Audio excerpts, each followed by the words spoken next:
мысли, настоящие чувства и слез серебро. Знаешь, это искусство посеять добро.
Золотые могилы снега замели, а торнадо воронку проглотит земля, и продолжится гонка вперед до нуля.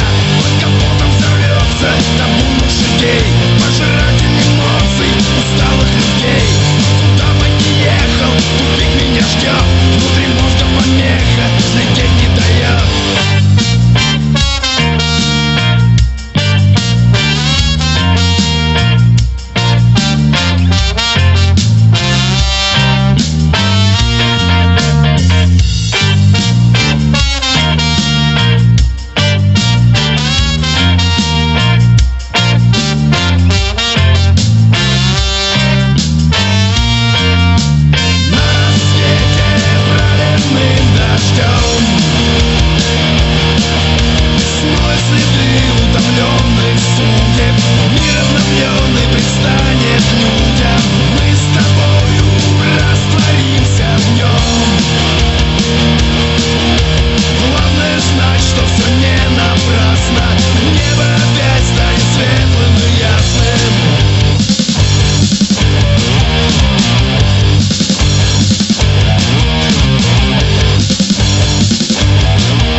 Фальшивых богов мы спешим наглотаться запретных плодов.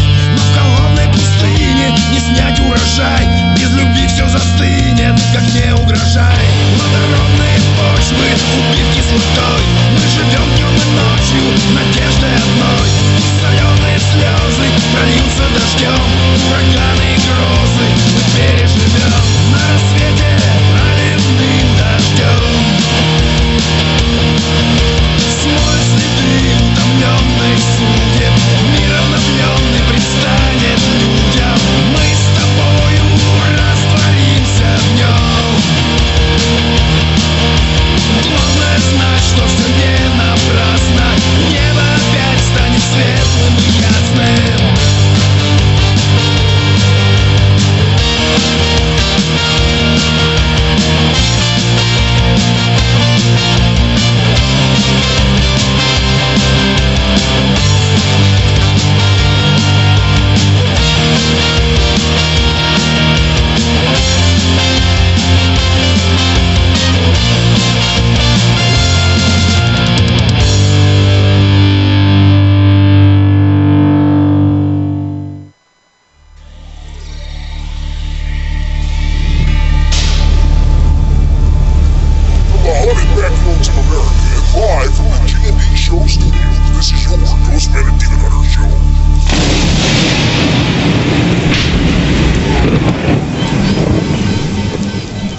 Sound exciting to you?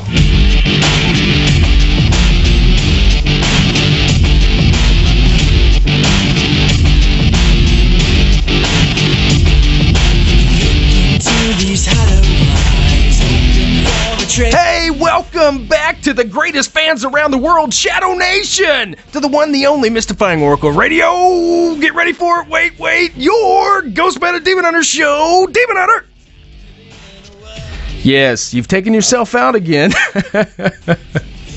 Yes. Are you saying I'm not? You can't hear me? I can hear you. You sound so great. Okay. You sound terrific, Demon Hunter. That's me. Actually, I messed up that time. I took you out and I didn't bring you back in. My fault.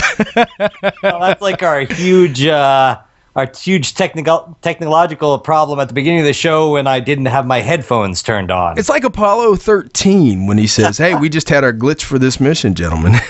I doubt this is the only one, Demon Hunter. Hey, we were off last week. We had technical difficulties. We're trying to bring you the best in quality, the best in sound each week. Huh? Yeah, sure. That's what we're trying. Yeah. We spend all the money. We just don't know how to use any of the equipment. Yeah, we got the money. We got the equipment. It's still boxed up. It's still boxed up. It's good to be back. The mics are hot, and the greatest show in radio is back on the air, and we can't wait to get started. Great show tonight. It's good to be back. And Demon Hunter, what's been going on this week, buddy? They found parts of the plane that we were discussing, Sean. I heard that. Now, this still doesn't do away with my Bermuda Triangle type conspiracy, because the Bermuda Triangle could still produce some parts. It could have. When planes are lost in the Bermuda Triangle, they don't find anything. Well, I mean, how do we know that? Have we searched any records? And I'm going to look that up. You keep talking. Any parts of planes found? Yeah. What's the story though? They found some of it, but. They found pieces, and they're still calling it a rescue mission. However, at this point, let's face it. I feel if you're listening from Australia right now, because we do have a lot of listeners in Australia, and we the do. families Good day, of those mate. people are lost. We're very sorry, but we are. I just got to say, at this point, I can't see how this is a rescue mission. No, I can't either. Unfortunately, things like that happen. So we wish all the best to the families, guys. It's one of those, horrible incidents, and now they're trying to figure out why the plane took the turn that it took, went off its course the way that it did, just flew until it ran out of gas, pretty much. Well, I mean, who knows, man? Who knows? I still say aliens. They do know that for some unknown reason it dropped 5,000 feet. 5,000 feet? Yeah, it just dropped to 5,000 feet. It just was flying along and then just dropped to 5,000 feet. So think about there might have been something that happened inside, that loss of cabin pressure or something, and they dropped to 5,000 feet to deal with that. But why didn't they communicate with anybody? Nobody knows yet. That black box is probably in the plane, and the plane is probably at the bottom of the ocean. So probably. It could be a while till we find out what really happened. See, that just shows you, Demon Hunter. That just shows you that even in today's world with all our technology, people can go missing, planes can go missing, things can happen. Huh? My question is this, Sean. If the black box can survive anything, why don't they make the entire plane out of the stuff they make the black box out of? It would cost too much. Somebody was saying, I forget what comedian says, if they can make parts on the space shuttle that can last like 30,000 years, but they can't make a Volvo that'll last more than 12 going down the interstate, Yeah. That was funny. Comedian. That was my attempt at comedy tonight. So I'm going to try. Everybody's allowed to attempt it. Yeah, they are allowed to attempt it. But anyway, Demon Hunter, I seen something very interesting this week. I'm going to bring it up. I'm going to bring it up on the air. I would love to hear what you have to say, Sean. All right. I was at the gas station this week, and I had seen a woman, and she must have been upwards of 90. Okay. And she was pumping gas, and I thought, oh, isn't that cute, and she had on, she was a blue hair, man. She was a blue hair, she was pumping gas, and I remember thinking, man, she needs help or whatever. She turned around, and lo and behold, to my surprise, she had to have breast implants. Because her boobs, man, were up to her throat, and they were sticking straight out. And that's a big question I've had. If a woman gets booby implants, how long do they last? I mean, when they droop, right? Even if it's balloons. I mean, the skin. It's silicone. It's, and if she keeps getting the plastic surgery, let's face it, Sean, 50 ain't 50 anymore. You see people on television who are 50 years old, Yeah. who look, younger than you and me, and yeah, they've got the time and the money to spend on looking beautiful, but nature still takes its course, and if you look like that, there's surgery involved. Yeah, but isn't that? I mean, don't you want to do that? I mean, I don't want to get breast implants, but when you get older, like raise your cheeks or get rid of your bags, you wouldn't consider doing that? You know what? If I was a television personality and they told me I had to do it to keep my job, I'd consider it. But, my dad had every weathered scar and wrinkle on his body from his life and working on the farm and doing all the hard work. And I want to wear those same badges of honor. Right. Well, some men are very large, more so than others. And sometimes I might have to get a reduction. Might start pulling on, Well, it's funny because when I first got my tattoos, I'm not talking because I about have stomach. several tattoos that I got while I was. Well, you have more than I have, but I have several tattoos. That pretty much I got on park benches from bikers during biker rallies in my wild and crazy days. You're crazy. But I was a rather large man back then. I weighed well over 200 pounds, and it was all muscle. And now I'm a slim 170, and my arms have shrunk quite a bit since then, and so all the tattoos have kind of like collapsed in upon themselves. Right. Well, the ink runs and stuff. Mine's faded a little bit, out there. Yeah, if I had been one of those guys who got like his body covered in tattoos for the freak shows, I'd be a goner. Right. Well. Oh, that brings up a good thing. We were going to talk tonight, Demon Hunter. We were going to talk about one of the things that, this is a good lead in. One of the things that totally freaks me out. And I see you have to point out that I'm leading you in. You are. That's a lead in. I said it's a good lead in. It is. You reminded me, but it's not really lead in. I got to point it out. Freak shows, man. Circus freaks. I don't know. Yeah. I mean, I know they're nice people and everything, but I got to tell you, it's kind of like small people that are amputees. Remember, I told you I have nothing against them, but I something from childbirth, I just cannot handle, it's spooky. It does something to me. Go through childbirth, Sean. Do you belong in a freak show? No, I'm talking about, something from my childhood days. Childhood. Yeah. Childhood. Remember the childbirth? It's gonna be one of them nights, man. Remember that we were talking about that before. I was in a restaurant when I was probably 5, and I'll never forget. There was a lady, and she was gorgeous. She was gorgeous, and she was. I'm here for the gangbang. She was waiting on our table, and she came up, and she had no arm, which it's a very terrible thing, cancer or anything. But I couldn't do. I was scared. I don't know why. It's just something. And that created a phobia that has stuck with you your entire life? Grief. Yeah, thanks, Charlie Brown. Don't you have anything you're scared of? Circus freaky people. Even though they're nice people, as we've seen, because they have hit series that were on. Well, not really hit. They didn't last long. Nice people, down to earth, awesome. They're still spooky. Well, I never, this whole circus freak aspect has never really scared me. My grandfather was a sword swallower. Yeah, I know that. Well, that's a little different. I'm talking about Snake Man. Yeah, but I mean, I worked in the carnivals. My grandfather was a sword swallower, and I grew up with respect for that whole culture. The thing that always got me as a child, because the freak shows still traveled when I was a young kid. Right. And they would come to with the carnival. They would come into town with the carnival. And I remember going as a child and to the freak shows, and the ones that always really upset me, being like growing up on a farm and having we cared for our animals. We ate them, but we cared for them. You cared how you prepared them. Yes, but nice. Then we had the whole aspect of the fact that at the freak shows there would be these. I don't even the animal freak shows, the 2-headed cow and the 5-legged dog and the conjoined goat and all and I just felt bad for those animals. It would literally I would the first time I ever went in, I paid my $1 and I went in and saw the freak show, and I just wanted to cry when I left because I felt so bad for those animals. Not so much that they were on display or they'd been they weren't mistreated, but I felt they were lonely. I was like, oh, these poor animals, because we spent time taking care of the animals, and I'm sure they did too, but you didn't see that. All you saw was this cow in a pen with two heads and a little barking dog who's had a fifth leg in the middle of his body. And I felt for them. Well, I'm not saying I didn't pity, I mean, I'm not cold. I felt that they were constantly, like in my dreams, that they would be after me, like Jaws. They were coming for me. Nothing is as bad as Jaws, Sean. I've told you this, sharks are the most evil creatures on the face of the earth. I have faced down demons and feel better about the aspect than dealing with a shark. This is true, Demon Hunter. Sharks are bad. Well, it's a little bit different.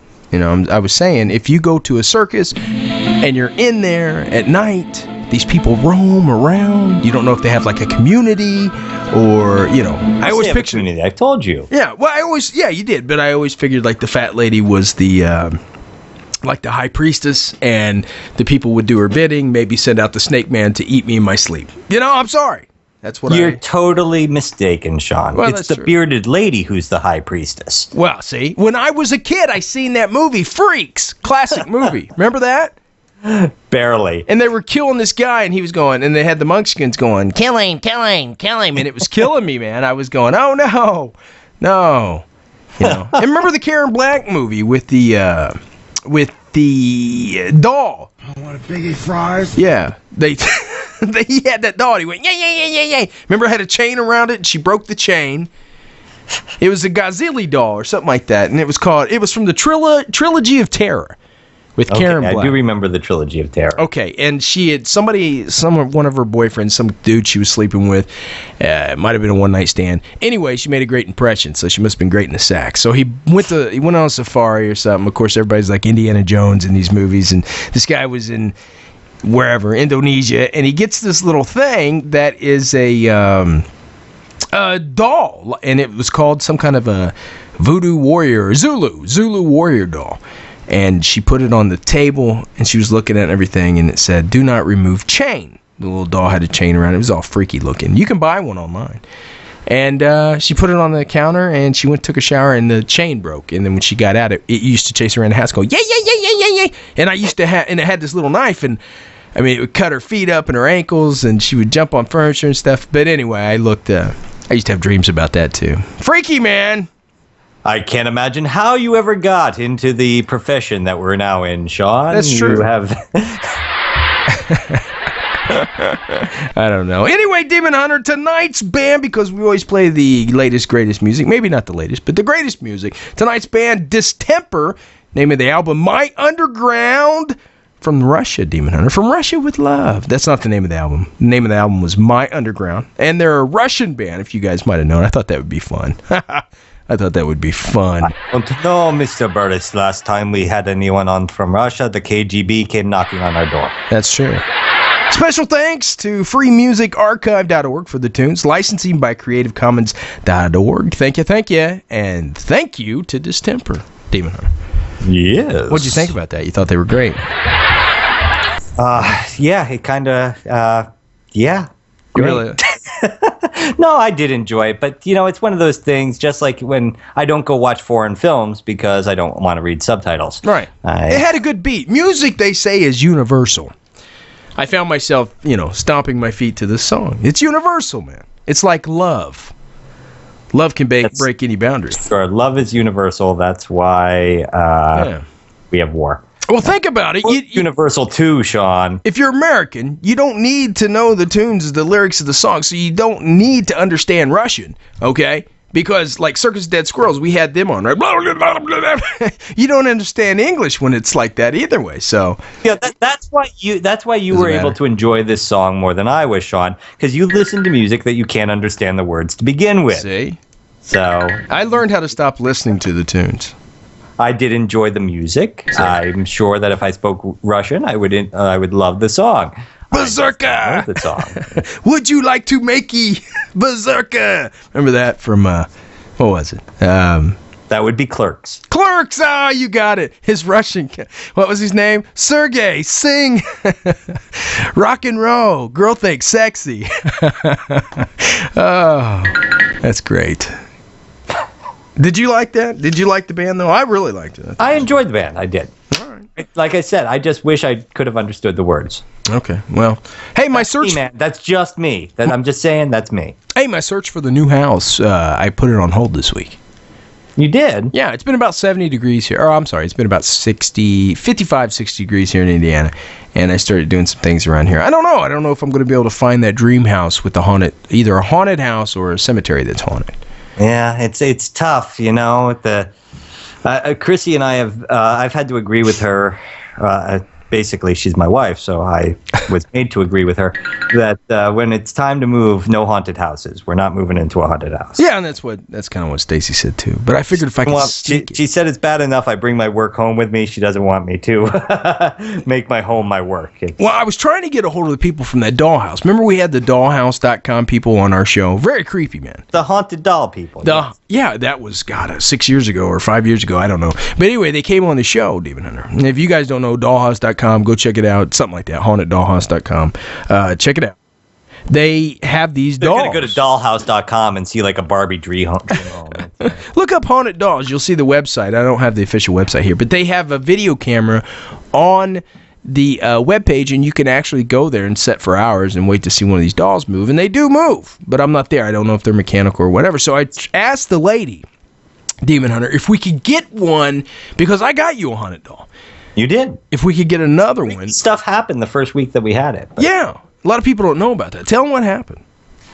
You sent me the haunted doll for my birthday. Thank you very much. Mm-hmm. So here I am. I'm 40 years old. I opened the birthday gift from my partner and buddy, and there's a fancy dressed doll inside. A porcelain doll.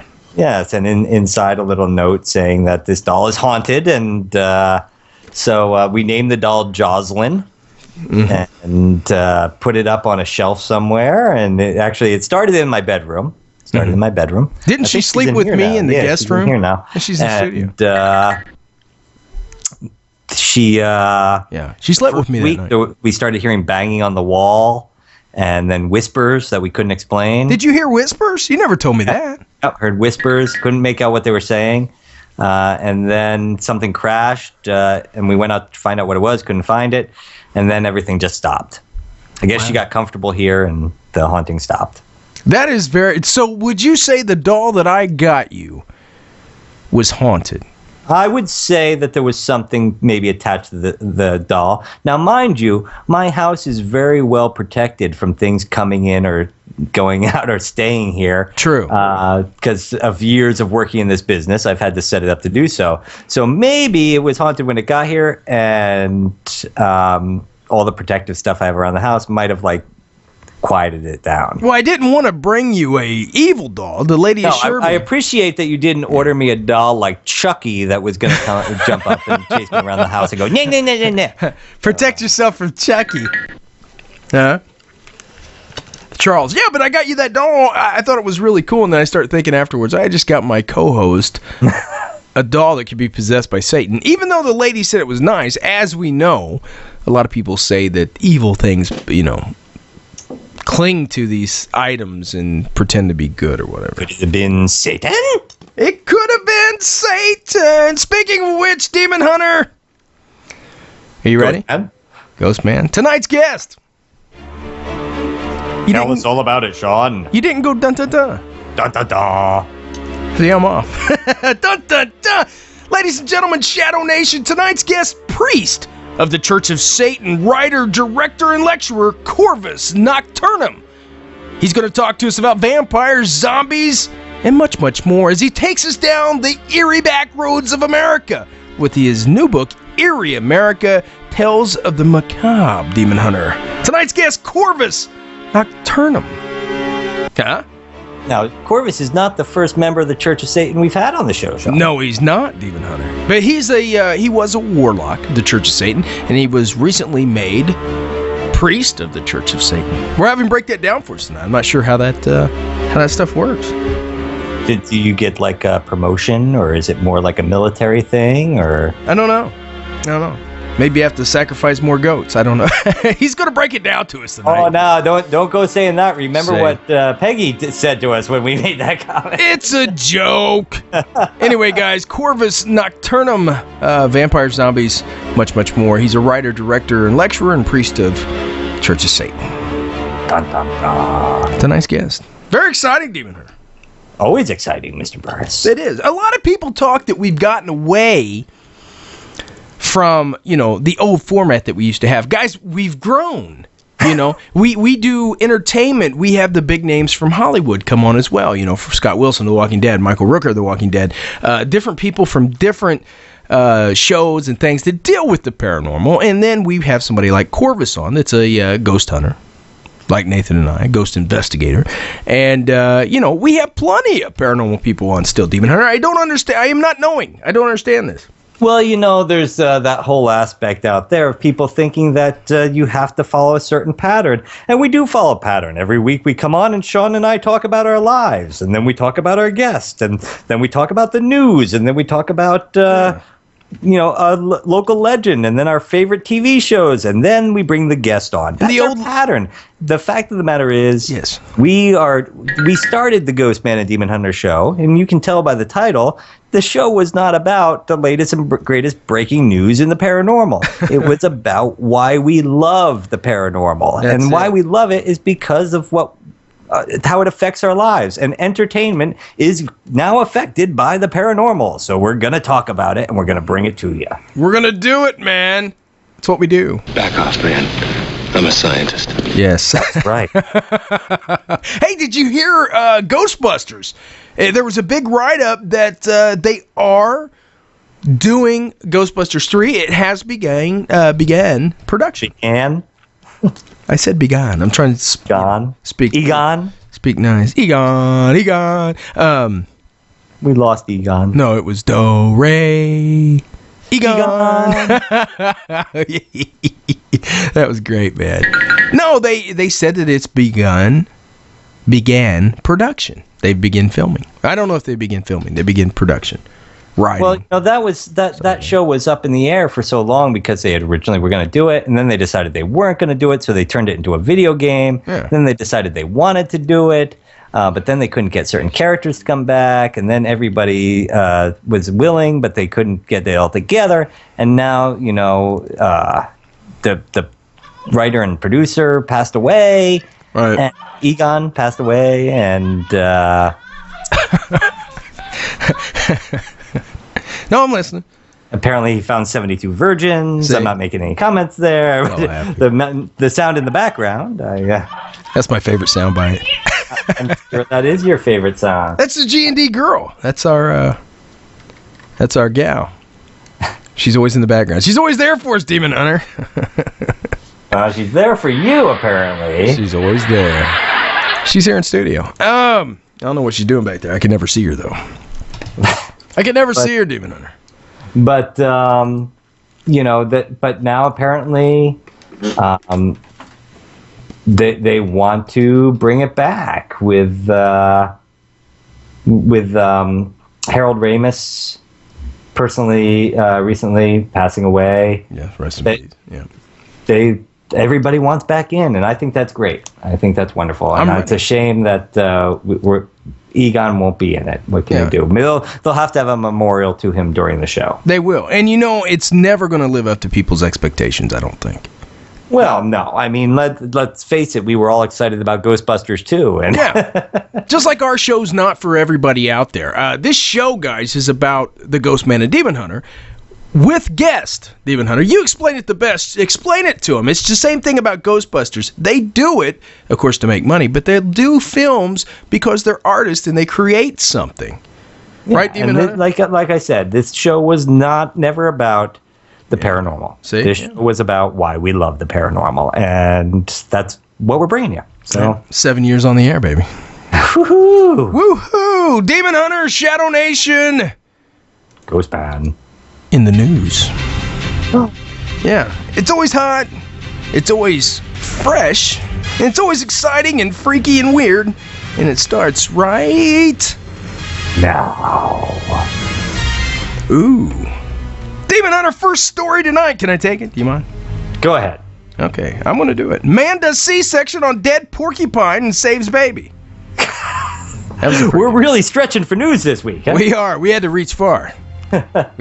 You were researching it. You found these stories. Nice one. But anyway, guys, special thanks to the Associated Press, as usual. We love those guys. A Maine man, not like, hey, you're the main man, but a Maine man from Maine, in search of a valuable mineral cut. Oh, wait. It didn't. There was no period there. A valuable mineral cut opened a dead porcupine on the side of the road and unexpectedly pulled out its baby. Oh, my. Yeah, Jarrett Buzzle, drink up, guys, of Lisbon, says he was searching for wild mushrooms Thursday when he saw a porcupine get hit by a car in Minot. Drink up, guys. That's out your way, Demon Hunter. Is there a town called Minot? You got me beat. I don't know. Buzzle says he'd heard that a valuable mineral deposit used in Chinese medicine formed in the stomachs of porcupines. He then cut open the dead porcupine to search for the mineral. Instead, he found the baby. He tells he tells WMTW TV he cut the umbilical cord and thought the baby porcupine was dead until he started massaging it and it began breathing. Buzzle's caring for the baby at his home currently and plans to give a licensed wildlife rehabilitator the baby. Aww. Isn't that cute? I thought that was a heartwarming story. That's a heartwarming story, Yeah. Sean. I'd like to remind folks, the reason Sean keeps saying drink up is because you're in the middle of the Ghostman and Demon Hunter drinking game. Drink. Yeah. That's right, ladies and gentlemen. Sean and I pick the news every week by the titles. We don't know what the stories are going to be. We don't read them in advance. So when we do read them, we are bound to make mistakes. And when we do, you take a drink. We take one along with you. That we do recommend that if you are driving your car listening to us on a podcast or planning to drive this evening after listening to us live, Don't do it. or just driving in general after a Ghostman and Demon Hunter show, don't play the G&D drinking game because we make a lot of mistakes. So we remind you, listen responsibly. Do it. We do this for the people. Yes. On, Sean, to the next news story. Camera used in the moon landing sold for $758,489. $758. My God. I'm going to sell my camera. Say it was on the moon. Well, that's the thing here. It was put on auction. This comes to us from AP News, Associated Press. AP. It was put on auction as a camera that made it to the moon and back. Oh. And it had a price of nearly $760,000. The Hasselblad, and I'm saying that how it's spelt, folks. Drink if you want to.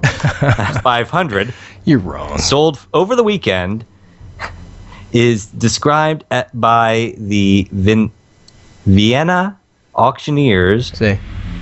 I said it right. Drink for the pause, people. Drink for the pause and the cause. Oh, I see. Do it. As part of an experiment carried by the 1971 Apollo 15 mission, Right. the fourth manned mission to land on the moon. Galleria Westlake. Gonorrhea. Galleria. Uh-huh. Identifies the new owners as Japanese businessman. Oh, you're going to drink on this one, folks. Turkanuza Fujiwa. Oh, just go ahead and finish that bottle. I will. Yeah. Yeah. It says the owner of the electronics chain Yeah. placed the winning bid of 550,000 euros by phone. Bidding started Saturday at 80,000 euros, just over $110,000. Oh.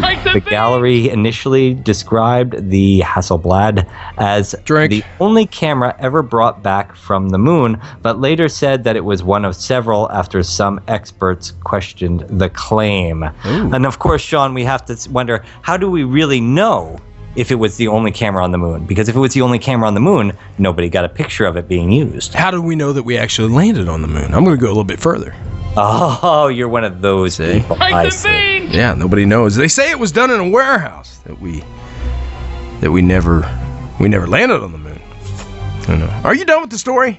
I'm done with the story. Next. The Huffington Post, thanks a bunch. By David Moy, thanks David. Giant rat that terrorized Swedish family, Demon Hunter. They killed it at last. Huh?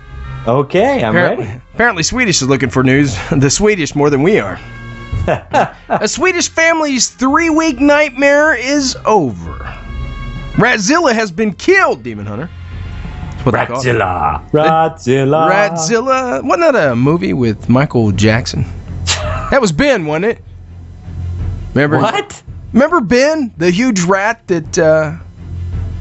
Guys, get us on Twitter and tell Nathan what Ben was. It was Ben. Michael Jackson was in it as a kid, and he had this pet fetish with this huge rat that lived in the walls, and finally they had to kill it or something, and... Yeah. That's horrible. Anyway, the Swedish family killed Ratzilla, which they named it. The gigantic rat that invaded the home of Eric Corsis, drink up guys, and Sydney Bangstoon, drink up again, and set up shop under their kitchen sink, was dubbed Ratzilla by the news media. The couple suspected there was some kind of animal invader, but they didn't imagine an oversized rodent was in their midst. We thought it could be a little mouse, but after a while we figured it couldn't be because it was making too much noise, Demon Hunter. Okay. Bankson told the, drink up again guys, told the local, that's a newspaper, she got the shock of her life a few days later when she discovered the mutant gulping down leftovers under the sink. It was right there in our rubbish bin, a mighty monster. She said it's a mighty monster. It was petrified. I couldn't believe such a big rat could exist, she told the website. I couldn't help but do the old classic and jump on the kitchen table and scream. Huh? There's a lot of men that do that now, too. When they see a mouse or... Don't be ashamed, Sean. Yeah. There's a lot of men that still do that. Take some beans! I do it. The pest apparently got into the kitchen through a ventilation pipe after gnawing through cement and wood. Demon Hunter. The Ratzilla was so horrifying that the family cat refused to enter the kitchen. The BBC reports. And they got a picture of this thing. It must be 2 foot long. Oh, I doubt that. It is, and it's the size of a small dog, and it's got a huge metal trap that got it. It shows. Yeah, this trap looks like something they would use in warfare. Exterminators were called to the couple's home in Solna, Sweden, drink up, and they set the rat traps for the monstrous rodent. Drink up both counts there, guys. Eventually, the rat was trapped by its neck, but took its sweet time dying, preferring to crawl behind the dishwasher for its final moments on Earth. The carcass measured about 16 inches in length, not counting the tail, and weighed around 2.2 pounds. Okay, 16 inches in length. A little over a foot. The kids were afraid it would come back to life as some sort of zombie rat. They didn't want to touch it, Corsis told the local reporter. Huh? Well, you know what? No zombie rats. No zombie rats. Apparently, The Walking Dead is spreading. The kids think the rat's coming back. Huh? Well, Sean, that's I don't think that wins for Story of the Week. You don't think that's Story of the Week? It was pretty good. It was good, but hey, Pip the Psychic Goat is a fraud. Oh, no. Who would have called that? This comes to us from the Huffington Post. A psychic goat is in a bad way. After everyone realized he's a fraud and a liar. That was a joke. I like that. Yeah, it's a bad joke, too. Bad. It would have been an act of sheer stupidity to believe Pip the Psychic Goat's predictions that Tarleton Town would defeat Southrop. Drink, folk. Suck it. Suck it! Hey, watch it. Watch what you say. I can say suck it. Suckthrope. I can't even finish Just say that line. United in an epic soccer match last night. Everyone who bet on the UK goat pick had the wool pulled over their eyes. Oh. Goats don't have wool. What are they talking about? Say. Because Suckathrope won 2-0. Mm-hmm. Okay, I will continue. They've got my interest peaked, Sean. So Suckathrope won 2-0. I can't even be serious saying these names because I can't figure out how it's supposed to be pronounced. But they won 2-0 apparently. Well. Pip was given a choice to eat from 3 different bowls of food.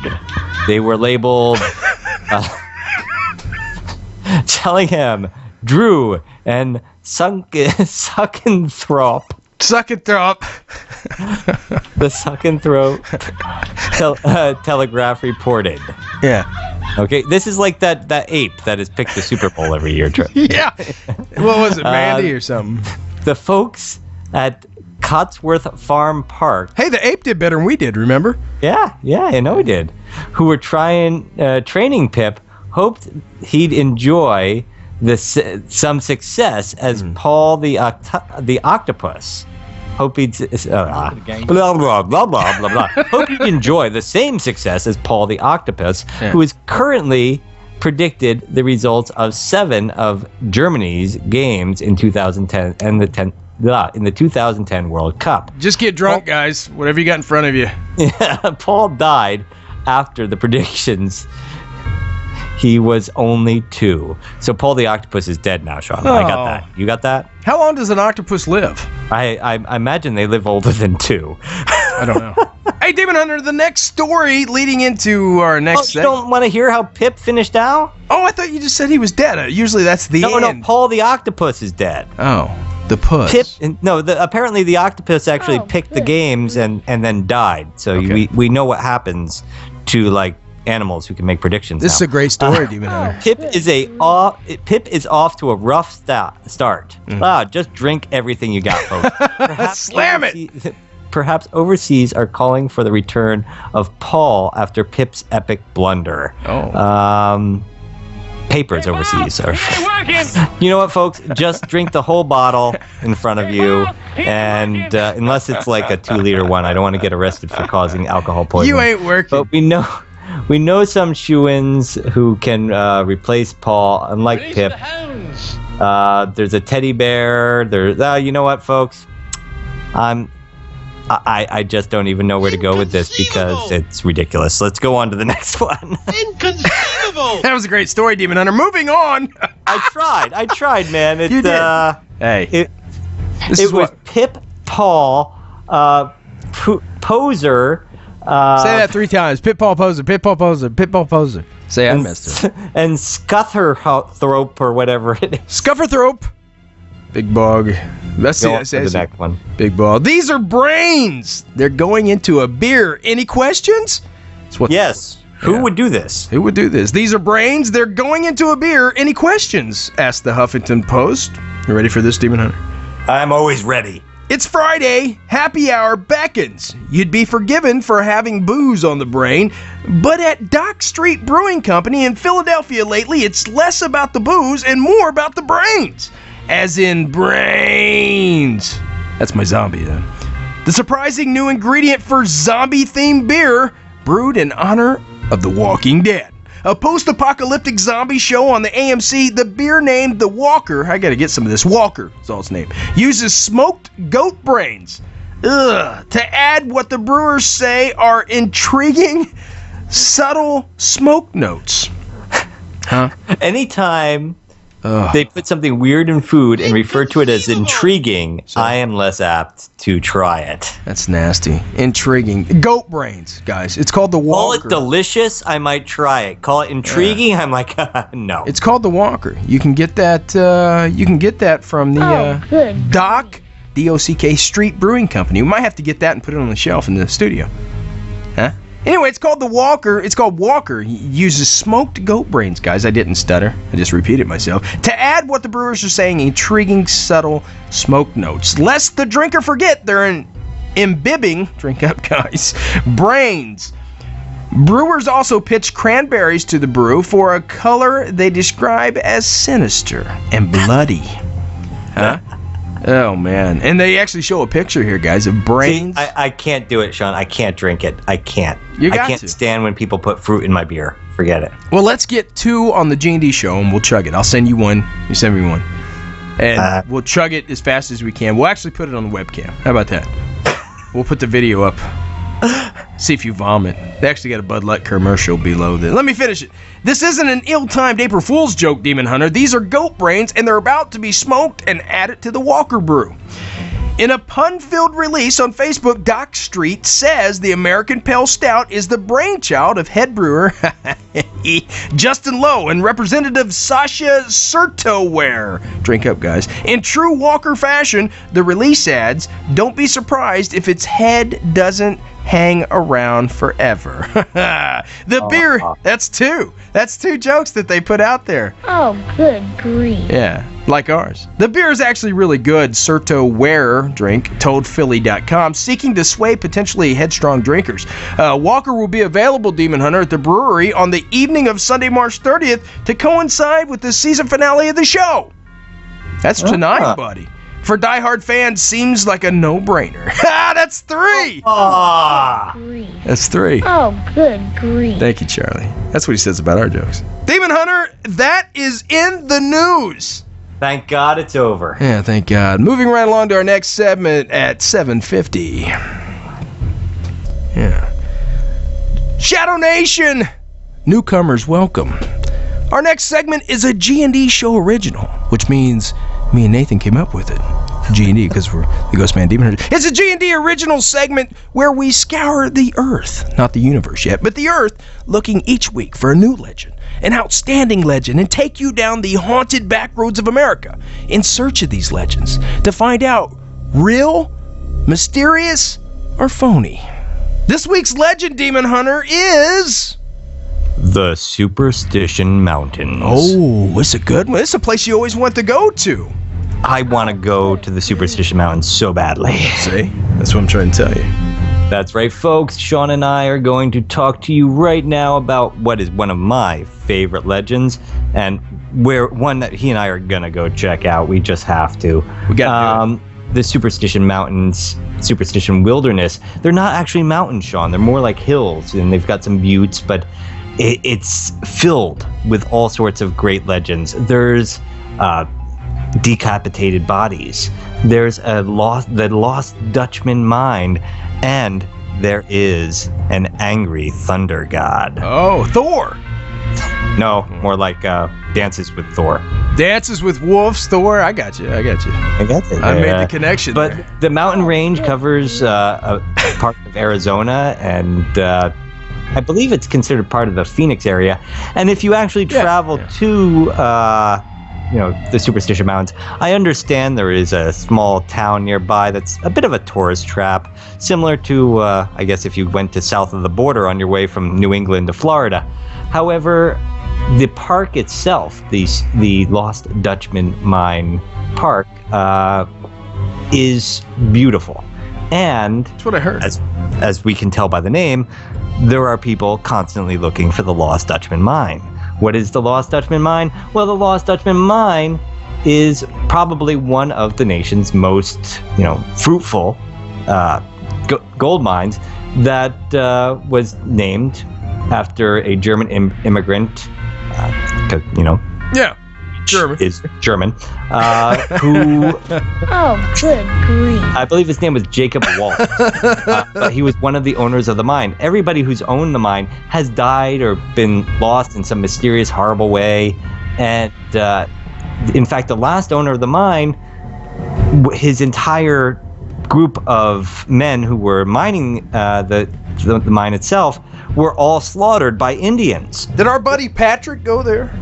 Not yet. Well, he picks one mine. Okay. This mine I want to go to because, nobody can find it. They've been looking for it for a century. And it's, like I said, the last group that worked the mine were slaughtered by Indians. Up until the early 1970s, people were still finding bags, or what was left of bags, with gold nuggets in them that the miners had dug out or were paid with or anything like that, because so many people were slaughtered there, so much was lost, and the Indians weren't there for the gold. They were trying to protect the land of their thunder god.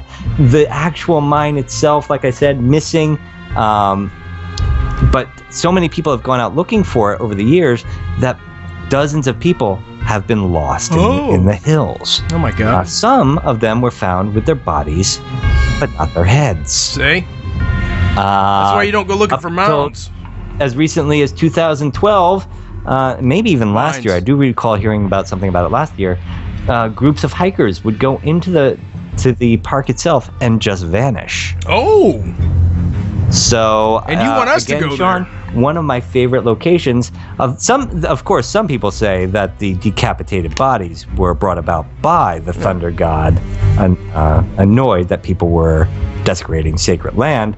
Right. But it is a national park. It is available to the public. I will warn you, there are some survivalists living out in those hills, and even my brother-in-law went hiking out in those hills one day, did get bitten by a rattlesnake while he was out there. He lives out there? If you go out, wear your high boots and come back before sundown. And that's the Superstition Mountains, our legend of the week, Sean. I was looking at the pictures. Human head weighs 8 pounds. Did you know that, Demon Hunter? Listen. Human head weighs a human head weighs 8 pounds. It weighs 8 pounds. Human head. Oh, you Yours did? seems a bit light there, Sean. Yeah, I think mine's more like 4 pounds. Hey, Bob! He ain't working! He ain't. Demon Hunter! That was Superstition Mountain. We got to get out there. Hey, we spent the night in, this is nothing. We can conquer this. We've been all over. We actually walked around many haunted cemeteries at dusk that were said if you were out there, demons would steal your soul and such. You remember that? Oh, yeah, we've done it all. So We've, why not go? Well, see, it's not the Thunder God that scares me. Yeah. It's not the it's not the rattlesnakes that scare me. No, it's not the god. It's the survivalists with the guns that That's scare me. Yeah, because you never know what you're going to find out there in those woods, Demon Hunter. Or the hills, the mountains. I mean, it looks like a big... it's just out in the middle of a bunch of lowland, and all of a sudden you got these huge spikes that go up to the heavens. It's a huge mountain. So, yeah, we got to head out there, Demon Hunter. We got to do it. Moving on, our next segment, Demon Hunter. Here we go. Waiting. Hi, this is Matt Milk from the Zombie Research Society, and here's your weekly update from the G&D Zombie Alert System. Now back to you, Sean and Nate. Thanks, Matt. Thank you, Matt. That's right, Sean. Once again, for you, the people, we scour the internet. We look through the CDC and OSHA and to every news channel out there to find out if there have been any biting attacks, oil, chemical, or biological spills that could lead to a zombie attack that could put our listeners in danger. And we bring that news to you. And this week, folks, there are no biting attacks, there are no biological spills, there are no chemical spills, and there's no news of anything of any kind that could lead to a zombie attack. So, for the first time in a very long time, Sean, we are lowering the zombie alert status. Oh, man, I feel great. We are lowering it to low, in fact. So it's, low risk of zombie attacks, Demon Hunter. Well, there was a period there where people were just attacking people, trying to bite their faces off and stuff. And fortunately, that's all calmed down. That's all calmed down, and I feel really good about that. But that leads into the next segment that's on the same page, because you say no zombie attacks. We'll find out tonight on Rot Talk, as we find out each week, Demon Hunter, what happens on The Walking Dead. Dun, dun, dun. Huh? Dun, dun, dun. There it is. Spoiler alert, ladies and gentlemen. If you haven't caught up with The Walking Dead, we are going to talk about past episodes and what we think is going to happen next. So if you don't want to hear what happens, stick your fingers in your ears for the next minute and go la la la la la, because we're going to be talking about The Walking Dead. That's it. Sean? Yes. It's the last episode of the season tonight. I can't believe it. It came so fast, and it won't happen what again. she said. Say, she did say. I can't help it. Sex is a race. Can't help if I finish first. Say. You didn't. That was good. Okay. Anyway, guys, each week on Rot Talk, as my brother Demon Hunter said, we talk about the new episode, and tonight is a big one. It is the season finale. We won't see him again until October. Of course, that's Rick. That's Chandler Riggs, which plays Carl on the show. Michonne, there's some stuff going on tonight. Nobody knows. Everybody split up. Some of the group, Maggie, Glenn, and the rest found each other again. Yeah, they found Terminus last week. Yeah. What do you think that place is? I've got a feeling we're looking at a pretty scary cult there, Sean. I think so, too. It's the middle of a zombie apocalypse, and these people just happen to stroll through your front gate, and the lady's having a barbecue out back. I'm thinking that You got to wonder, too. I didn't see a lot of people hanging around the barbecue. Are we talking some maybe cannibalism going on here? I don't know. There's a lot of buildings around there, a lot of flowers, and some people are saying that they think Beth was abducted by these people, the car outside the house when they ran out. Remember that? Well, true, and you got to remember, we are looking at a point where the human population is dwindling, and a young, fertile woman could be considered a very good breeder for the society. A rarity. Yes. Yeah. But anyway, Demon Hunter, I think, it's going to leave us hanging tonight. More questions than answers tonight on The Walking Dead, but it should be a good one.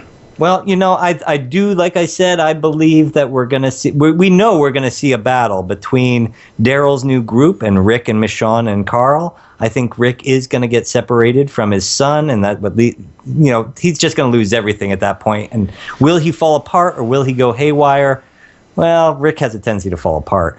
But I got to say, Sean, I am actually interested, and we rarely ever talk about other talk shows and things like that, but I am actually interested in watching The Talking Dead this evening, because the actor who plays Rick is going to be on for the first time on a show actually talking live about The Walking Dead. See, I don't think I'll watch it because he has a British accent. He's British, and it kind of ruins it for you? It does. It ruins it. I thought Rick was an all-American type hero guy, and the British are just misplaced Americans. I'm kidding, guys. There went our European rating. I know we got a lot of UK listeners, and we love you guys.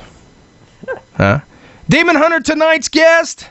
Dun, dun, dun. Corvis Nocturnum stops by, author of over 12 books, Allure of the Vampire, Satan's Minions, Eerie America, his latest book, guys, priest of the Church of Satan, and much, much more, as he takes us down these shadowy, eerie back roads of America and tells us some of the more haunted places we could visit, Demon Hunter. Tonight, on your Mystifying Oracle Radio. Huh? The Ghostman and Demon Hunter Show. Ghostman and Demon Hunter Show. Guys, we're going to break. Distemper is the band. The name of the song is Blue... Hold on a second. The name of the song is Blue Lights, guys. Enjoy. This is Distemper. Shadow Nation, hold on. We'll be right back. Небо звезды включает, только что-то не спится. Все вокруг умирает, чтобы снова родиться.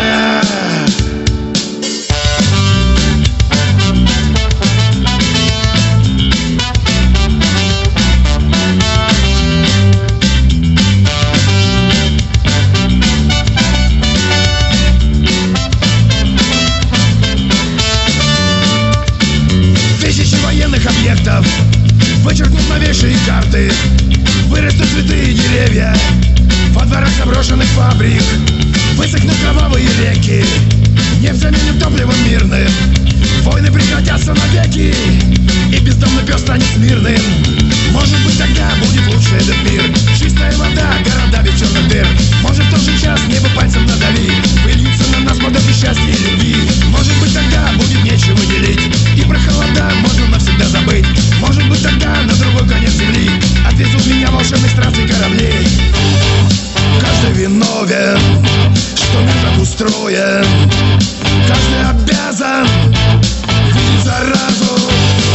Люди микробы копятся злоба. Землю кусками режем лесами. Синяя ночь молча наблюдает за нами. Синяя ночь, если не расскажешь словами. Синяя ночь молча наблюдает за нами. Синяя ночь, если не расскажешь словами.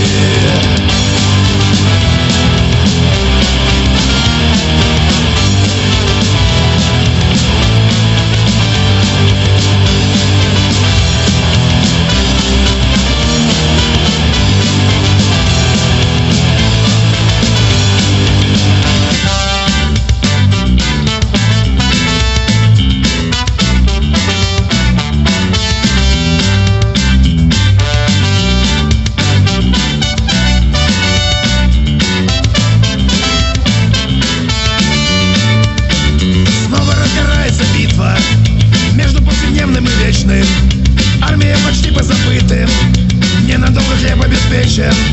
Я хоть воевать не умею, как всегда попал в эпицентр. Снова жизнь повесит на шею смету за грехи и проценты. Как бы не хотел, но придется заплатить. Видно, мой удел под обстрелом мирно плыть в океане грез и бодрящего вина, что в ночном веселье утопить свой страх волна. Как бы не хотел, но придется с этим жить. Я же не успел в жизни путь определить. Может, еще раз мне попробуют помочь. Беспробудно синяя чарующая ночь. Каждый виновен, что мир так устроен. Каждый обязан видеть заразу. Люди микробы копятся злоба. Сердце пустани режем мы сами. Синяя ночь молча наблюдай за нами. Синяя ночь, если не расскажешь словами. Синяя ночь молча наблюдай за нами. Синяя ночь, если не расскажешь словами.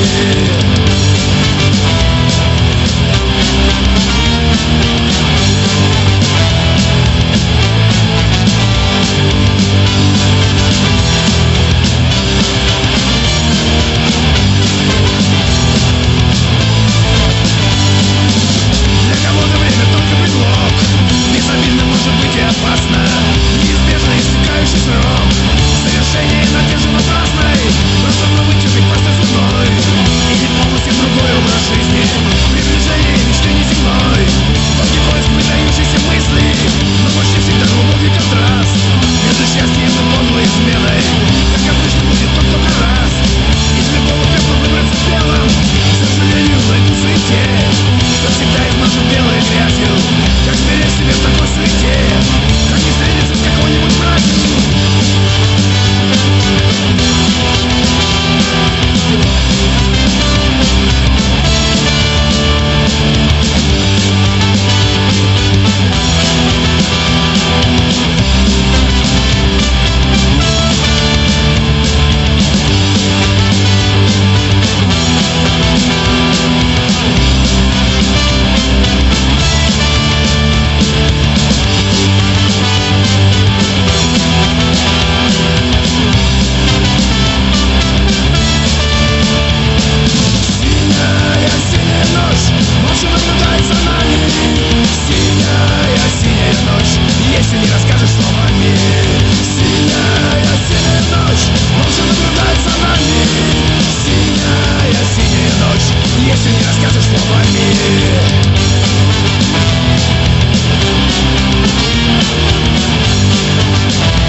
This is Mike Rooker, and you're listening to Ghost, Man, and Demon Hunter Show.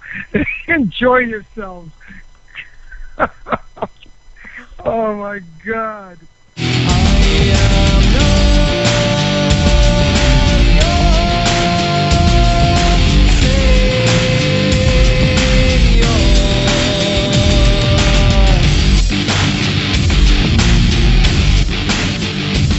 Hey, it is Sunday night. Welcome back, Shadow Nation, to the one, the only Mystifying Oracle Radio, your Ghostman and Demon Hunter show. Demon Hunter! Ghostman! Ghostman. Special thanks to our band tonight, Distemper from Russia. Name of the album, My Underground. Special thanks to freemusicarchive.org and, of course, licensing by Creative Commons. Got to pay some bills there, Demon Hunter. Always got to pay the bills. Otherwise, we will pay big time. Yeah, no doubt. Hey, but tonight's guest. He is, Shadow Nation, a priest of the Church of Satan, author of over 12 books, director and lecturer, Mr. Corvis Nocturnum. Corvis, what's going on, buddy? No, just sitting back and enjoying the night, getting ready for The Walking Dead myself. Oh, there you go, buddy. Yeah, we just had a Walking Dead segment. Each week we talk about what's going to happen. What do you think's going to happen tonight, Corvis?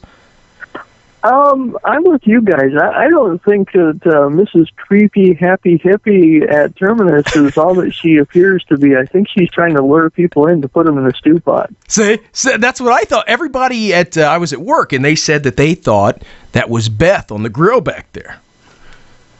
I don't know. I mean, she could have scooped her up and then swerved back around. You know, you don't know about these people. You know, Beth is awful hot. I might have to do some Beth strips if they were there. Older than she appears on the show. If you look her up on Google, she's not such a young underage that they're trying to imply on the show. Yeah, she's a little bit older. She's a musician, actor, right? Yeah, she's got a couple CDs out apparently, and a really good voice. Yeah, she does. But Corvis, you've done some amazing things. I wanted to introduce you tonight and get right into it because you've done so much. And like I said before, you're an author, you're a director, you're a lecturer. I don't know how you found the time. We've both done a little show business here, Nathan, myself, and you.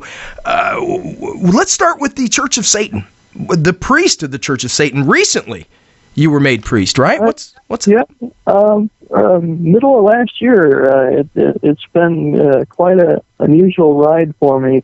I first got introduced to Satanism when a friend of mine just threw the Satanic Bible at me when I was studying everything from Ayn Rand and Nietzsche and witchcraft and everything. Just I was growing and expanding my personal library at the time, and it seemed to appeal to me. And I was already researching dark subcultures and alternative lifestyles, religions, that sort of thing, writing my first book. It was almost a decade ago when I did Embracing the Darkness, and I decided to join. And since then, I've risen in the ranks because they feel that I walk the walk, talk the talk, and I represent them pretty well on the radio and other media sources, so they elevated me to the priesthood for doing a good job, I guess. Now, Corvis, I just want to ask you. We've had members of the Church of Satan on before. High Priestess Peggy was on the show. Yeah. And we, she had made the statement that, our show has a lot of followers. Some of those followers have other shows, and it became a big deal when people heard her say the Church of Satan doesn't worship Satan. And I tell people this all the time, and they look at me and say, well, what do they do? And I think this would be a good chance to hear from your mouth what the Church of Satan actually does. Well, we do whatever we please as long as it doesn't harm anybody else. We're all about the ego, the self, and that's not always negative. I want to clarify a caveat right off the bat that I made the point at my last lecture this weekend at Smoky Crystal shop up in Michigan, that, if you're a parent, you're taking care of your kids. What good are you to your child if you're sick? I mean, you need to take care of yourself. You need to put yourself first and be happy and healthy and be a good example for the rest of the world. So that's right. When the plane doesn't always have to be a negative thing. When the plane is crashing, they tell you, put your mask on first and then attend to the mask of the child. Exactly. I mean, you're no good to somebody else if you're dead. So that's true. We just take it a couple steps further. I like to say that we are not hedonists, just outright gluttons that do whatever without consequence. We're very big on responsibility to the responsible. We're more elitist and Epicureans. We like the finer things, and we work really hard to get them. And that doesn't necessarily mean you have to run roughshod over other people to get your wants met in life. It just means you have to get off your butt, look in the mirror, and say, I'm responsible for my own happiness no matter what roadblocks are in my way. You overcome them, you work extra hard. In my case, you don't sleep all that much, but you get a lot done. Yeah. Well, you're a shining example of that. I mean, my God, you've done so much. You've done so much stuff. I mean, it's been amazing. Your books, just everything. But before we get into that, the Church of Satan, I just wanted to ask one more thing. You're a Hoosier, like myself, an Indiana kid, and we grew out here kind of in the Bible Belt. How was it growing up? And when you decided to go to the Church of Satan, what was the parent thing like with the family and stuff, The family was kind of perplexed by it, the ones that are still left alive. I mean, I'm kind of fortunate in a way. I know this sounds really bad, but most of my family has passed on, and the ones that are left kind of have seen me go through so many transitions and growth and expanding and questioning. I blame my grandmother and grandfather for this more than anything, because my grandfather was a member of the Masonic order, and his father before him. So, when you get all the occult trappings mixed with Christianity, and, Baphomet was drawn by Eliphas Levi, one of the older Masons during, pre-Golden Dawn. And then my grandmother... Don't go giving away our secrets here. And then, of course, you've got my grandmother on the other side who played vaudeville and was friends with Bing Crosby. Oh, and, she grew up around gypsies traveling Broadway, and, she was heavy into Bermuda Triangle, which actually I'll be going with Brian Cano as a speaker come this December on Spirit Cruise. So if you guys want to head down to the Bermuda and Bahamas area, hop on board. We're going. I just got back from there, Corvis. I just got back. I sailed across. I'm a little nervous about the whole, Titanic sort of giant boat going under, but I'm going to try it. It's doing it for my grandma. Well, don't worry. We have archived. We will, after the show, archive your show, so people will be able to listen to you for years to come while you're missing.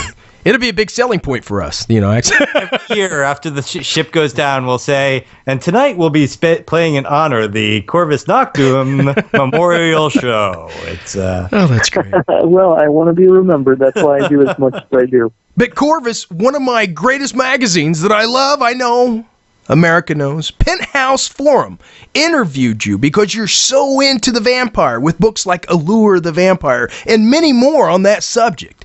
What's the draw to the vampires, and what have you found out? I know you've done a lot of research. I'm actually just completed a second book on the history of vampires of the world for Schiffer Publishing, from myth to modern day. It's called Vampire Evolution, and it's kind of a follow-up to Allure the Vampire, where that was about the history of sexuality in vampires, because it's so complicated and lengthy. I kind of had to break it up into several books about the different facets. And, I'm so busy with my own publishing company and doing other books and projects, I can't, put everything out. So I put it to Schiffer, and they do such a good job with the color books like Zombie Nation and Haunted Asylums and everything. So, I can't go wrong going with somebody else either. But, I think the appeal of vampires and their sexuality is that unlike zombies who just die and rot away and try to eat you, and we want to shoot them in the head because, it's an apocalypse and I can do that. I think vampires are sexual to us because they die, but they come back beautiful. They come back as mesmerizing, and they've beaten death.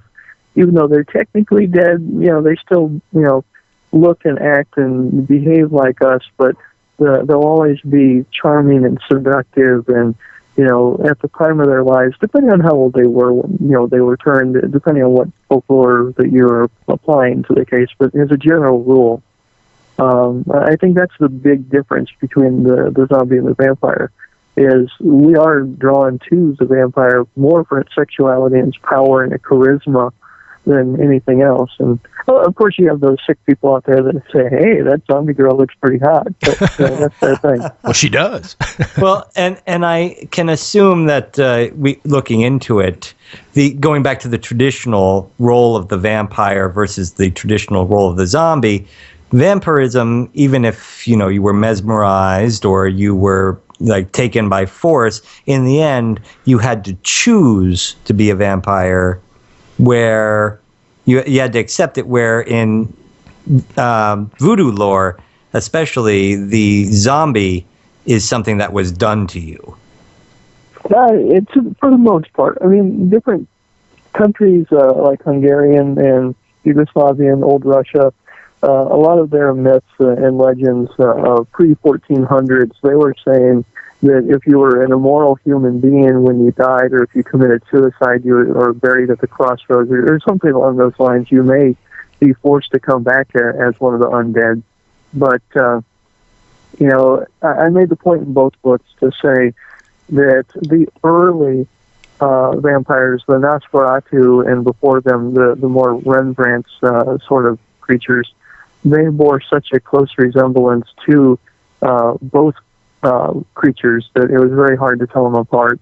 And it wasn't until the German poetry in the 1800s and slightly before, and Lord Byron and everything, where the vampire truly started to shift into the the sexual predator. Unless you go into history and you look back in the Babylonian and Sumerian empires when they're talking about that the succubus and incubus were seducing people, but they were more demons in the Jewish culture more than anything.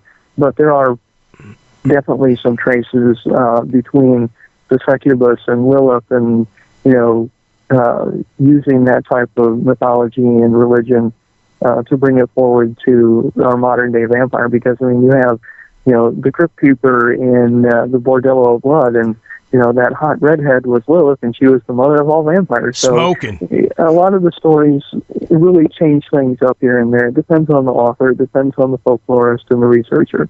And of course, eventually it leads to the modern day era when vampires are mostly sparkly morons in trees. Oh, don't mention that. They're not vampires. They're just one of the examples of how not to be promiscuous for the Mormons, I think. Hey, Corvis, I gotta ask you, and this might be a stupid question for a guy that's as educated as you are with the vampire and the vampire phenomena. Do you think at any time in history, let me start out here. When I was a kid, I used to walk to the library, and I couldn't read enough or see enough on ghosts and vampires and werewolves, and I got a book one time, and I forget the name of it, but in the very back had a spell. It had a spell on how to become a werewolf. It said to go in this certain, I think it was the crossroads, and how to do it and what to say and what to chant. Do you think that there is maybe any chance that there's a secret society of, I'm not going to say undead, but maybe possessed people that have these type of powers, at least somewhat throughout history, if not now, that may have been mistook as these vampires or whatever? Not from my history researching vampires or secret societies. I know a lot of people claim that you can prolong life through, healthy eating, of course, and everything. And even my family, most people on both sides live to be anywhere from 90 to 105 years old. Right. And, I'm happy about that, of course, for genetic reasons for myself. But, I don't really think there's any validity to anything close to immortality unless we get into the more modern age of cryogenics and, the science of rejuvenating cells and things like that. I think it's more of a science fiction at this point than any hidden knowledge that's existed before us. Of course, there's a modern-day lifestyle vampire, but that's not exactly the same thing as the true folklore vampire. They just use the trappings as an archetype and, energy, chakras, and blood as some of them do it for a sexual fetish, others do it as they actually believe that this is something that they need. It gets really complicated. I try to explain it the best I can in a couple books I've written. Right. And now, Demon Hunter and I have spent some time in New Orleans at Lafferty's Blacksmith Shop. I'm sure you're familiar with it. I actually was down in New Orleans in the French Quarter for certainly giving a lecture last October, right before Halloween, so I'm familiar with the area. Well, Lafitte's Blacksmith Shop is actually the last bar on Bourbon Street, and besides being known as a vampire bar and a haunted bar and a cop bar, it's a great bar. So it's if you go back down, it's the one you want to try. I definitely want to investigate places like that. One of the sneaky side reasons I was down there was not just to meet and greet fans during the vampire soiree, but I was researching places that I wanted to go expose myself for other reasons. Right. Now, on your website, and I believe I can mention this, Corvis, because it's under your biography, not only are you a well-known author, a great author, but you are owner of Dark Moon Productions, as you said, and you're teaming up with Core Films. Now, can we talk about this? Yeah, we can mention it now. We were trying to keep it kind of under wraps while we were in pre-production because we didn't want anybody to steal our idea. But we know all about that. Yeah, we know how tight-lipped you got to be on that stuff. But on your website, under your bio, not only are you a great author, but you're teaming up with Core Films because you're the executive producer of a new project you're working on, Eerie America Travel Guide of the Macabre. Can you tell us a little bit about that? It's off your book. Sure. Right. The book just came out, but we were researching it, and my co-author, Kevin Eads, have been working on it for over 2 years. And, since the book was actually finished and put off the shipper, we've actually gotten fan reaction and more research on our own where we could have tripled the size of the book. And I'm still looking for new places, by the way. So if any of your listeners out there pick up a copy of the book and say, hey, he forgot one, by all means, add me on Facebook and shoot me a message, because there's a very good chance that we'll be in your backyard one of these days filming. Right now, it's not officially been greenlit, but A&E is taking a second look at our pitch materials, and I've put it out there to National Geographic. We're going to Travel Channel as well. I'm at the point where whoever offers me the best deal, I'm taking it. And, it's basically us going around the country, showing people the really cool places to eat at, to spend the night at, to go shopping at. We wanted to call it the Addams Family Travel Guide, but that was already copywritten, so we had to go with Eerie America instead. Right. And I can't wait to, I want to read this book, because growing up in Indiana, like you did and like I did, and we were talking about this before the show, there's just a feeling here of, the autumn leaves and cemetery trees. I actually wrote a poem about it one time because I was sitting in a cemetery and I was listening to the sound of silence. And, the leaves fall into the ground. And I actually mentioned that it's that time, in the time of shadow, that I believe you can hear our ghosts talk.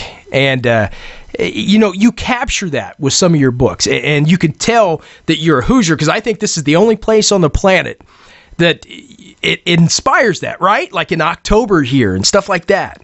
I mean, if you live in New Orleans or you live in Salem, Massachusetts, you're going to get that more often. But I think where we live, because it's more of an open, woodsy, especially during fall when everything starts to change and there's not as many people around, you kind of do have that, extra spooky, I don't know, I call it typo negative October Rush sort of soundtrack in the back of your mind while you're going down the road as the sun sets, Oh, yeah. Thing. Well, it's just the smell's different, the feel. Everything just falls over the land. Everything's slower. People are more in tune. They say the veil between the two worlds are at its thinnest, I mean, Indiana's got a lot of stuff to it. There was the cult killings at the Mound State Park in the 1800s. Mm-hmm. We've got the Whispers Estates, the Willard Library, the Hannah House that was during the Underground Railroad. There was a fire that killed a bunch of people, and they claim that there's a poltergeist there, and it's now a bed and breakfast. We've got the Barbie Hotel and Restaurant, and what's awesome about that is Al Capone used it as a hideout in the 1920s, and there's tons of stuff in every single state across the United States. Oh, yeah. Yeah, and it's amazing. And I actually live 2 blocks south of the Hannah House. I grew up right around the Garfield Park area, if you're familiar with Indianapolis. And okay, I've been down to Indy a few times. Yeah, and I used to go and knock on the back door and run when the Hannah House was an antique store.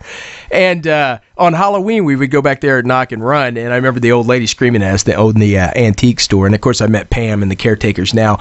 But now it's more of a museum / lecture hall where people go and they do ghost tours and stuff. But, the Hannah House has always had a special place in my heart.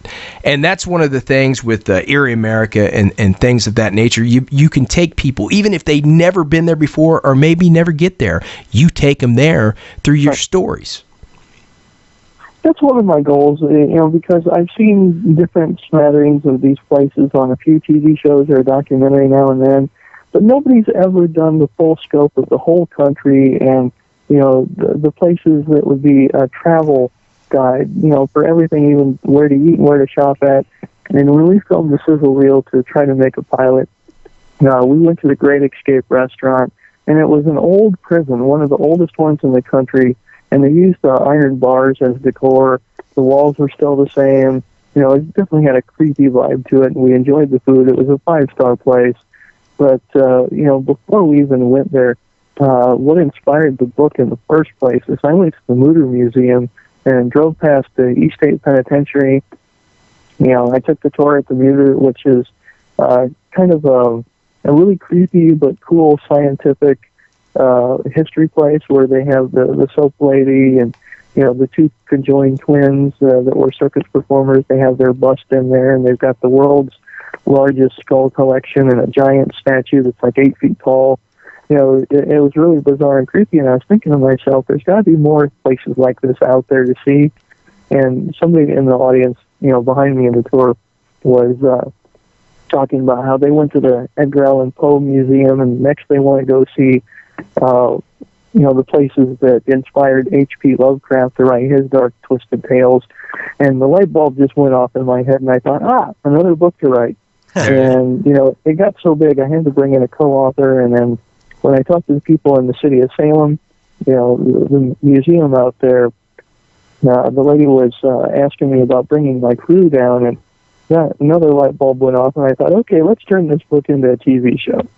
So, 2 years later, here we are knocking on doors trying to get people to, give us the funding to get this thing on the road. Well, I've got to tell you, if you wind up going down to Baltimore to check out all the crazy things that went on with Edgar Allan Poe, like the Poe toaster and his grave and his house and all those wonderful Poe things, you've got to stop at a restaurant called the Annabelle Lee. To this day, it's probably some of the best food I've ever had.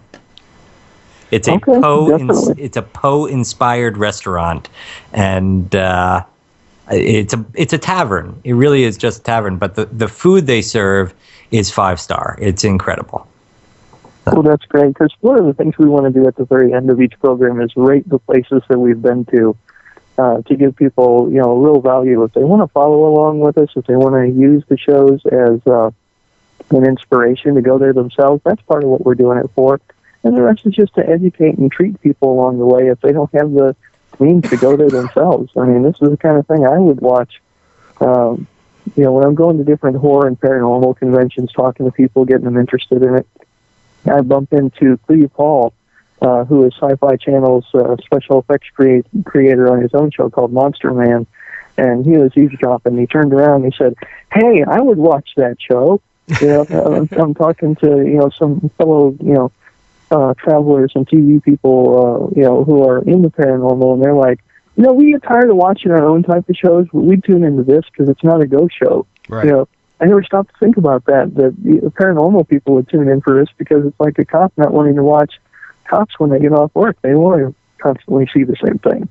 Absolutely. You need something to watch in your downtime. But, Corvis, where can people find out more about you, brother? Send you those stories they know of. Okay. They can go to CorvisNocturnum.com, and you can email me straight through there. You can see the list of books I have, and there's an actual interview with me on the BET on the Lexi show where I'm talking all about Satanism on the media link. And by all means, add me on Facebook, and that's one of the quickest ways to reach out to me. I'm always giving updates on my schedule of presentations and new books that are coming out. Darkmoonpress.com, you can find all the books that not only myself has put out, but by 30 other authors. I'm so happy to be putting out this year. It's been growing over the last decade to, from one book up to over 140. That's amazing. Demon Hunter, do you have anything else for Corvis? I would love to spend the night talking to him, but you know what, Sean? We're Walking Dead fans, and it comes on soon, so we've got to wrap. We got to pay some bills. Hey, Corvis, you're the best, buddy, and you're an amazing author, and we wish only the good things for you, and I look forward to seeing Eerie America on the television real soon, brother. Well, thank you, guys. All right, could you hold on the line 1 second? Sure. Demon Hunter, let's pay some bills, baby brother. Sounds good to me. Let's get started with the music. We're going to start with the music real quick. Okay, guys, special thanks to Planet Paranormal, Stitcher, Smart Radio, Creative Commons, and remember to go to our website at www.ghostanddemon.com and be a cancer fighter like G&D show. Susan G. Komen 3-day race for the cure. We're supporters. You be supporters. Creations by Souls Denounced. That's soulsdenounced.com. Thanks for the bump. Midnight Syndicate. Thanks for the tunes. Hey, from the haunted back roads of America, this has been another G&D exclusive interview. Don't go changing America. You know we won't. Demon Hunter! Because we love you. Night, guys.